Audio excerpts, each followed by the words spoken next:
വിശുദ്ധ പൗലോസ്ലീഹ റോമാക്കാർക്ക് എഴുതിയ ലേഖനം അധ്യായം 13. അധികാരത്തോട് വിധേയത്വം. ഓരോരുത്തരും മേലധികാരികൾക്ക് വിധേയനായിരിക്കട്ടെ. എന്തെന്നാൽ ദൈവത്തിൽ നിന്നല്ലാതെ അധികാരമില്ല. നിലവിലിരിക്കുന്ന അധികാരങ്ങൾ ദൈവത്താൽ സ്ഥാപിതമാണ്. തന്നിമിത്തം അധികാരത്തെ ധിക്കരിക്കുന്നവൻ ദൈവിക സംവിധാനത്തെയാണ് ധിക്കരിക്കുന്നത്. ധിക്കരിക്കുന്നവൻ തങ്ങൾക്ക് തന്നെ ശിക്ഷാവിധി വരുത്തിവെക്കും. സത്പ്രവൃത്തികൾ ചെയ്യുന്നവർക്കല്ല, ദുഷ്പ്രവൃത്തികൾ ചെയ്യുന്നവർക്കാണ് അധികാരികൾ ഭീഷണിയായിരിക്കുന്നത്. നിനക്ക് അധികാരിയെ ഭയപ്പെടാതെ കഴിയണമെന്നുണ്ടോ? എങ്കിൽ നന്മ ചെയ്യുക. നിനക്ക് അവനിൽ നിന്ന് ബഹുമതി ഉണ്ടാകും. എന്തെന്നാൽ അവൻ നിന്റെ നന്മയ്ക്ക് വേണ്ടി ദൈവത്തിന്റെ ശുശ്രൂഷകനാണ്. എന്നാൽ നീ തിന്മ പ്രവർത്തിക്കുന്നെങ്കിൽ പേടിക്കണം. അവൻ വാൾ ധരിച്ചിരിക്കുന്നത് വെറുതെയല്ല.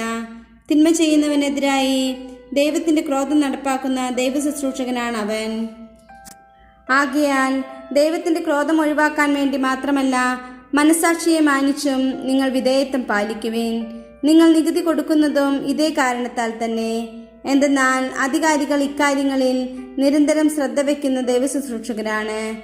ഓരോരുത്തർക്കും അവകാശപ്പെട്ടിരിക്കുന്നത് കൊടുക്കുവിൻ. നികുതി അവകാശപ്പെട്ടവന് നികുതി, ചുങ്കം അവകാശപ്പെട്ടവന് ചുങ്കം, ആദരം അർഹിക്കുന്നവന് ആദരം, ബഹുമാനം നൽകേണ്ടവന് ബഹുമാനം. സഹോദര സ്നേഹം. പരസ്പരം സ്നേഹിക്കുകയെന്ന തൊഴികെ നിങ്ങൾക്ക് ആരോടും ഒരു കടപ്പാടുമുണ്ടാകരുത്.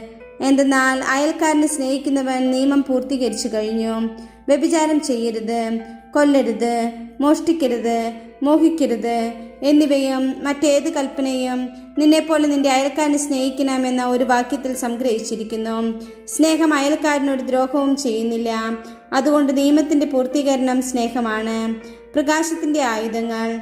ഇതെല്ലാം ചെയ്യുന്നത് കാലത്തിന്റെ പ്രത്യേകത അറിഞ്ഞുകൊണ്ട് വേണം. നിദ്ര വിട്ടുണരേണ്ട മണിക്കൂറാണല്ലോ ഇത്.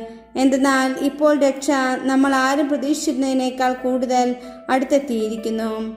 രാത്രി കഴിയാറായി, പകൽ സമീപിച്ചിരിക്കുന്നു. ആകയാൽ നമുക്ക് അന്ധകാരത്തിന്റെ പ്രവൃത്തികൾ പരിത്യജിച്ച് പ്രകാശത്തിന്റെ ആയുധങ്ങൾ ധരിക്കാം. പകലിന് യോജിച്ച വിധം നമുക്ക് പെരുമാറാം. സുഖലോലുപതയിലോ മദ്യലഹരിയിലോ അവിഹിത വേഴ്ചകളിലോ വിഷയാസക്തിയിലോ കലഹങ്ങളിലോ അസൂയയിലോ വ്യാപരിക്കരുത്. പ്രത്യുത കർത്താവായ യേശുക്രിസ്തുവിനെ ധരിക്കുവിൻ. ദുർമോഹങ്ങളിലേക്ക് നയിക്കത്തക്ക വിധം ശരീരത്തെപ്പറ്റി ചിന്തിക്കാതിരിക്കുവിൻ.